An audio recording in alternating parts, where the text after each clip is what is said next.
Good morning students, welcome to the biology world and our session is second. Clear?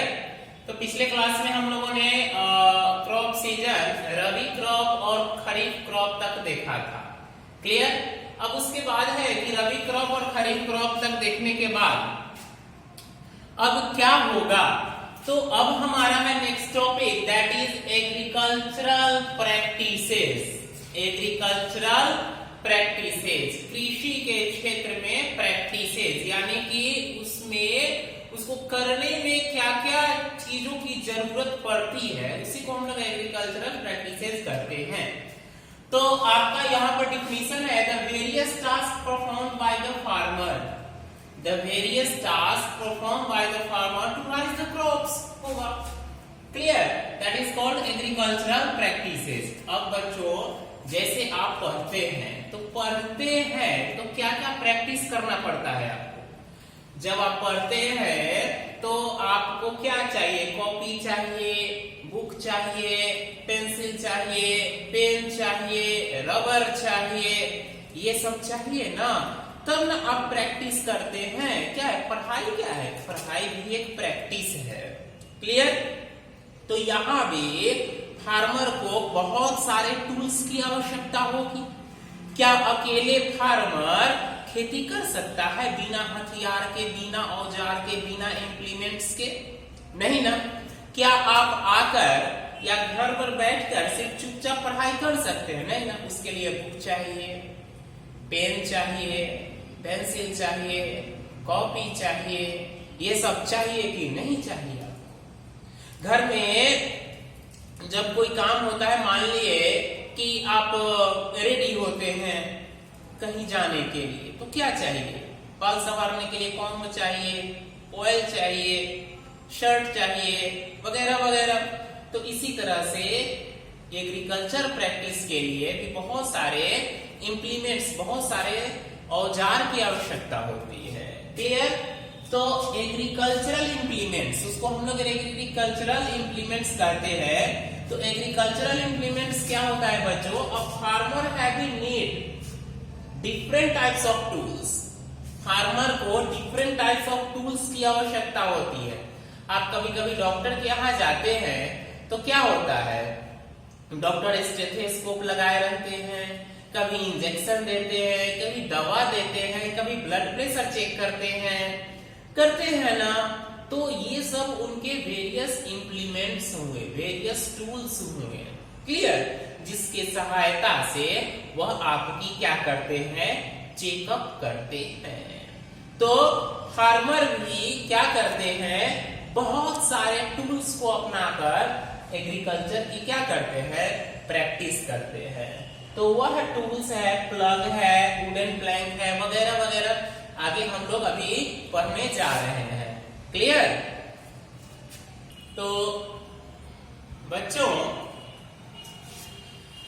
Various task perform by the farmer that is called agricultural practice. और उस agricultural practice में क्या होता है कि बहुत सारे टूल्स की आवश्यकता होती है. तो सबसे पहले किसान क्या करते हैं? आप देखते हुएगा कि सबसे पहले किसान अपने खेतों को प्लग करते हैं, अपने खेतों को जोतते हैं, है ना. अपने खेतों को फसल के लिए तैयार करते हैं. कहने का मतलब है बच्चों कि वह खेतों में ट्रैक्टर से या हल बैल से क्या करते हैं? खेतों को कुरेदते हैं, जोतते हैं. तो preparation of soil, preparation of soil में क्या होता है? प्लगिंग, खेत को जोतना. क्लियर? तो किस चीज से जोतना? तो हल बैल से या ट्रैक्टर से. ट्रैक्टर में जो इंप्लीमेंट लगे रहते हैं उससे वो खेत को क्या करते हैं? जोतते हैं. अब जब खेतों को जोत देते हैं तब क्या करते हैं बच्चों? वो खेतों को लेबलिंग करते हैं, एक लेवल में लाते हैं, है कि नहीं? खेत को क्या करते हैं? एक लेवल में लाते हैं लेवलर से. तो ट्रैक्टर और वुडन लेवलर से लाते हैं. वो इंप्लीमेंट्स हो गया, वो टूल्स हो गया. ट्रैक्टर या वुडन लेवलर क्या हो गया? टूल्स हो गया. अब क्या है उसका काम? क्या है इंप्लीमेंट्स का?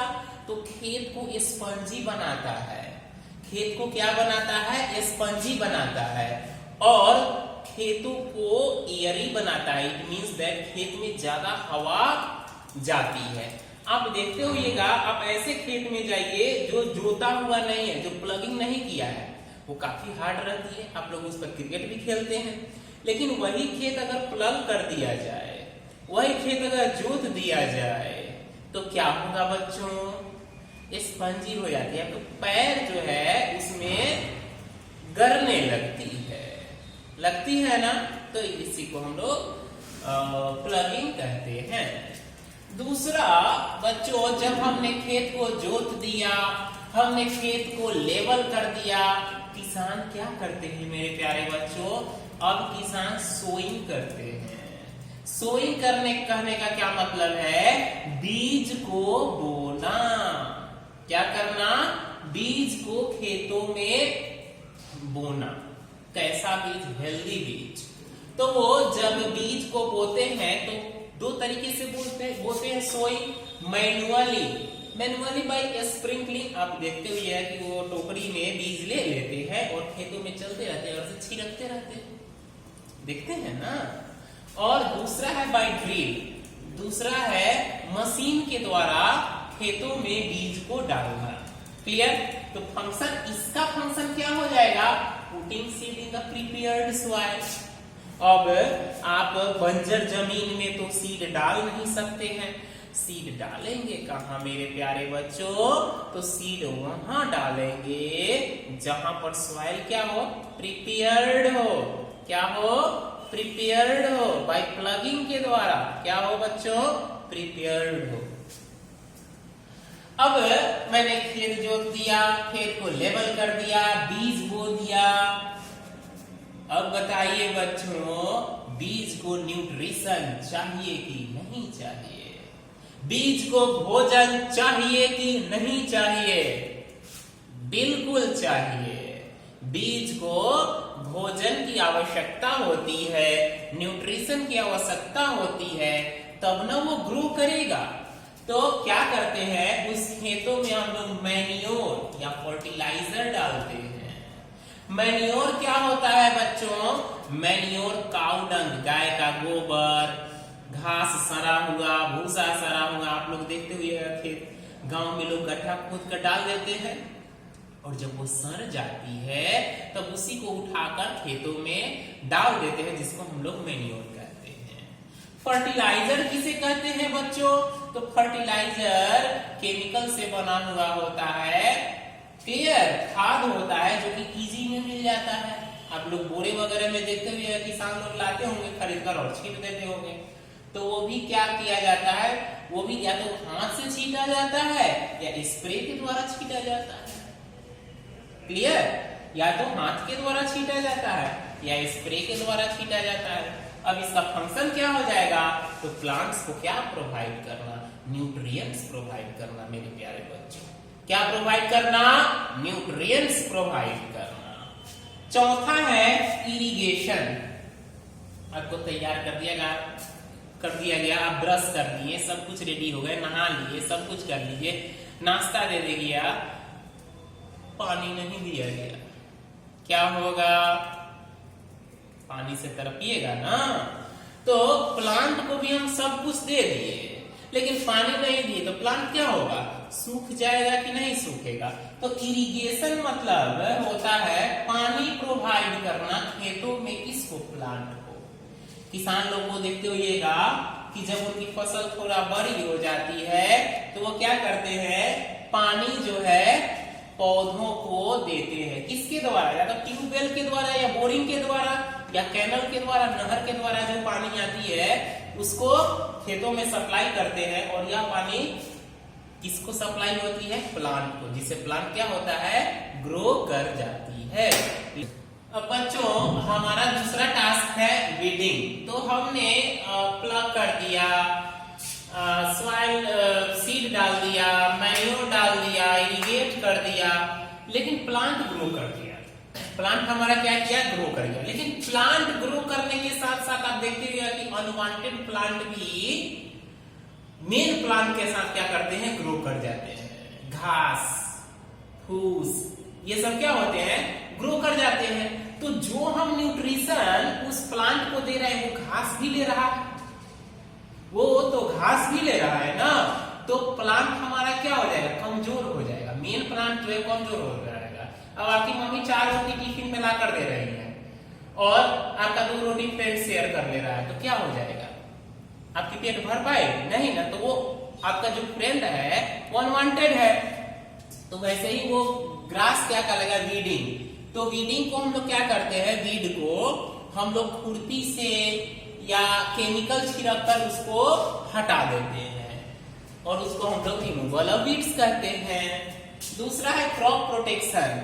अब जैसे हम लोगों को भी मम्मी लोग क्या करती है, हम लोग को प्रोटेक्ट करती है ना, कहती है धूप में मत जाओ, या बुखार लगती है तो डॉक्टर के यहाँ ले जाती है। तो प्लांट भी क्या होते हैं, प्लांट को भी प्रोटेक्ट किया जाता है, किससे, इंसेक्ट से, पेस्ट से, जानवरों से बचाया जाता है। अब आप क्या कीजिए कि प्लांट लगा दीजिए, छोड़ दीजिए, घर में जाकर सो जाइए लॉकडाउन में, क्या होगा, सारा कीड़ा मकोड़ा आपके प्लांट को खा जाएगा, सारा एनिमल आपके प्लांट को खा जाएगा।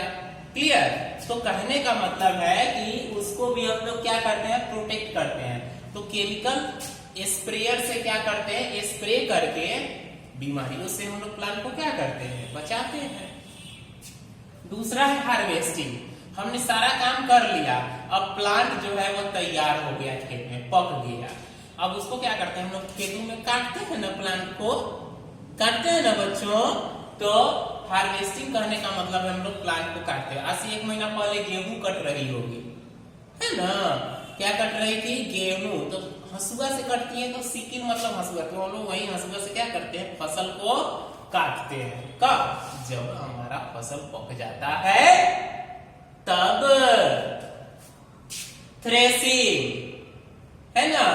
अब उसके बाद थ्रेसिंग यानी कि उसको हम लोग क्या कहते हैं, दौनी कहते हैं। दौनी चल रहा है थ्रेसर से, तो थ्रेसर एक मशीन होता है या कंबाइन मशीन, उससे क्या होता है, भूसा निकलती है। कब, जब हम लोग